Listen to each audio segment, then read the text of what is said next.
Prakash Nagar bridge మీద వెళ్తున్నాం. అయితే మొన్న జరిగిన వర్షాలకు కూడా ఈ బ్రిడ్జి కూడా కొంచెం ప్రాబ్లంలో ఉందని చెప్పేసి కూడా ఇక్కడ అధికారులు చెప్తా ఉన్నారు. ఏదైతే చూసుకుంటే కింద పిల్లర్లు ఏవైతే ఉన్నాయో వాటి కింద ఉన్న మట్టంతా పోయింది. సో దీని మీద హెవీ వెహికల్స్ వచ్చినా కూడా ప్రాణాలకి నష్టం అని చెప్పేసి కూడా అధికారులు ఇక్కడ స్థానికున్న అధికారులు కూడా దీనికి అటుపక్కల ఇటుపక్కల గోడలు అయితే కడతా ఉన్నారు. ఎందుకంటే దీని మీద వెహికల్స్ అవి పోయినా కూడా రేపటి రోజు ఫ్యూచర్లో ఏదైనా ప్రాబ్లం అయ్యి ప్రాణ నష్టం జరిగే ఛాన్స్ ఉందని ఇక్కడ స్థానిక అధికారులు చెప్తా ఉన్నారు. మరి ఇక్కడ స్థానిక ప్రజలు కూడా ఉన్నారు. ఎందుకంటే వాళ్ళు దీని మీదకి రావాలంటే చాలా దూరం ట్రావెల్ చేయాలని చెప్తున్నారు.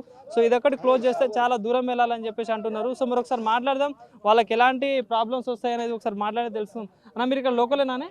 సో ఏంది పరిస్థితి అంటే మొన్న వర్షానికి ఎట్లా ఉండే ఇక్కడ పరిస్థితి? అసలు వాస్తవానికి ఇక్కడ ప్లస్ ఫ్లడ్కి పైనుంచి వాటర్ పోకుండా కరెక్ట్గా ఎడ్జ్గా వస్తున్న వాటర్. సరే ఈ కన్స్ట్రక్షన్ ఎలా చేస్తుందో మాకు తెలియదు. ఆ కన్స్ట్రక్షన్ కొద్దిగా హైట్ ఉంటే బాగుండేది. ఆ కరెక్ట్గా వచ్చిన ఫ్లడ్కి ఆ ఖమ్మం మునిగిపోవడం అంత ఫ్లడ్కి పైనుంచి రాకుండా కరెక్ట్గా తంతున్నాయి. వల్ల ఇక వెనక పైన కదిలినట్టున్నాయి. మా కింద కూడా పిల్లర్స్లో కూడా వాటర్ మొత్తం కింద గుంటలాగా ఏర్పడ్డాయి. 2-3 బిడ్డలు ఉడిపోయినాయి కింద ఏర్పడ్డాయి. ఇలా కూలిపోద్దని చేసి ఏడీఆర్ వాళ్ళందరూ బంద్ చేస్తున్నారు. కానీ దీనిలో ఏంటంటే మాకు ఇక్కడ వెనక పక్క 10,000 మంది ప్రజలు ఉన్నారు. గ్రామం ఇక్కడ ప్రకాష్ నగర్ వెనక ఈ విద్యావతుల వెంకటగిరి పక్కన కాలనీలు ఉన్నాయి. గవర్నమెంట్ చెప్పే ప్రదేశాలు ఇవి. ఒక నిమిషం చెప్పండి అన్న, ఇప్పుడు ఇది గోడ కట్టడం వల్ల వచ్చే ప్రాబ్లం ఏంటిది అసలు? సార్ ఈ గోడ కట్టడం వల్ల మంచిదే, కానీ చిన్న బైక్ పోయేంత దారి ఒకటి పెడితే కష్టపడి కూలీనాలు చేసేటోళ్ళు వస్తూ ఉంటారు. పొద్దున్న లేస్తే సాయంత్రానికి 100 రూపాయలు సంపాదించుకుని వచ్చేటోళ్ళు ఉంటారు. ఇక్కడ దాకా వచ్చి మళ్ళీ తిరిగి వెళ్ళిపోవాలంటే 100 రూపాయలు పెట్రోల్ కొట్టియాల. ఇప్పుడు ఆకలి మీద వస్తున్నావు, ఒక ముద్ద అన్నం తిని మళ్ళీ డ్యూటీకి పోవాలని వస్తున్నావు. మళ్ళీ ఇంత లెక్క వచ్చి ఆ డబ్బులు మళ్ళీ ఇంకో 50 రూపాయలు పెట్టి అట్లా తిరిగి రావాల్సి వస్తుంది. అందుకోసం ఇప్పుడు ఇప్పుడు మళ్ళీ 10 కిలోమీటర్లు Warangal cross road bus stand నుంచి వరంగల్ క్రాస్ రోడ్ 5 కిలోమీటర్లు, ఆడ నుంచి మళ్ళీ ఈడి దాకా 4 కిలోమీటర్లు 19. కానీ ఈ బ్రిడ్జి కొంచెం డేంజర్ లో ఉంది అని చెప్పేసి ఇక్కడ అధికారులు చెప్తా ఉన్నారు. ఏదో మొన్న వరదలకైతే కింద పిల్లర్లు కుంగిపోయినాయని చెప్పేసి అంటా ఉన్నారు మన అధికారులు. కాలవడ్డు బ్రిడ్జి కట్టి 100 సంవత్సరాలు దాటిపోయింది. 85లోనే అది 100 సంవత్సరాలు దాటింది. అది 85లో. మరి 85 నుంచి ఇప్పటి వరకు లెక్క వేసుకోండి. అలాంటి బ్రిడ్జిలతో డ్యామేజ్ కాకుండా ఈ కట్టి 10 సంవత్సరాలు కాలే ఇంతవరకు. మళ్ళీ కాంగ్రెస్ ప్రభుత్వం అది కాదు సమస్య.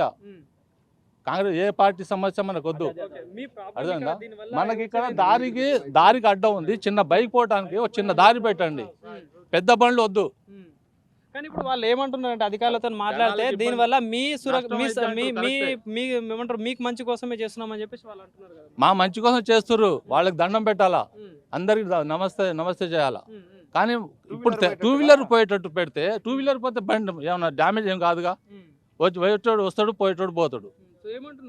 ఇప్పుడు వాళ్ళు ఏంటంటే బైక్ కూడా పోవడానికి వీలు లేదు, మొత్తం దారి బంద్ చేస్తాం అంటారు. దారి ఎందుకు సార్? పెద్ద వెహికల్ పోకుండా అక్కడ కడుతున్నారు కదా, కట్టారు కదా, అది వదిలేయండి. అది ఎట్ల నుంచి చిన్న బైక్ పోవడానికి అది ఒక్కటే చేస్తున్నాం. అది సో మరి ఇప్పుడు బ్రిడ్జ్ డేంజర్ లో ఉంది అంటున్నారు. మరి దీనివల్ల మీ ప్రాణాలకే నష్టం అని చెప్పేసి వాళ్ళు అంటున్నారు. మరి మీరు చూసారా మరి కింద నిజంగానే ఉంది అట్లా? అక్కడైతే జరిగింది, వాస్తవం జరిగింది, జరగలేదని కాదు. అదే మంచి బ్రిడ్జిలే డ్యామేజ్ ఉన్న బ్రిడ్జి మీద బైక్ పోయేంత దారి ఉంటే దాటి వెళ్ళిపోతుర్రు. అర్థమైందా? అందుకోసం చిన్న దారి ఏమని చెప్తున్నాం, రిక్వెస్ట్ చేస్తున్నాం, అంతేగాని బలవంతం లేదు. ఇప్పుడు డబ్బులు ఇక్కడ మొత్తం అక్కడ వీళ్ళే వాళ్ళు ఏమనుకుంటారు, వీడి నుంచి ఇటు దాకా వచ్చి మళ్ళీ వెనక్కి తిరిగి రావాలా, అంత మళ్ళీ 20 కిలోమీటర్లు కదా. సో ఇక్కడ స్థానికులు అయితే వాళ్ళ ప్రాబ్లమ్స్ అయితే వాళ్ళు చెప్తున్నారు. కానీ బ్రిడ్జ్ అయితే మెయిన్ ఎఫెక్టెడ్ ఏరియా అని చెప్పేసి అయితే మొన్న జరిగిన వరదలలో అయితే బాగా ఏమంటారు ఎఫెక్ట్ అయితే అయింది బ్రిడ్జి. కొంచెం ప్రాబ్లంలో ఉందని చెప్పేసి ఇక్కడ స్థానికున్న అధికారులు అయితే చెప్తా ఉన్నారు.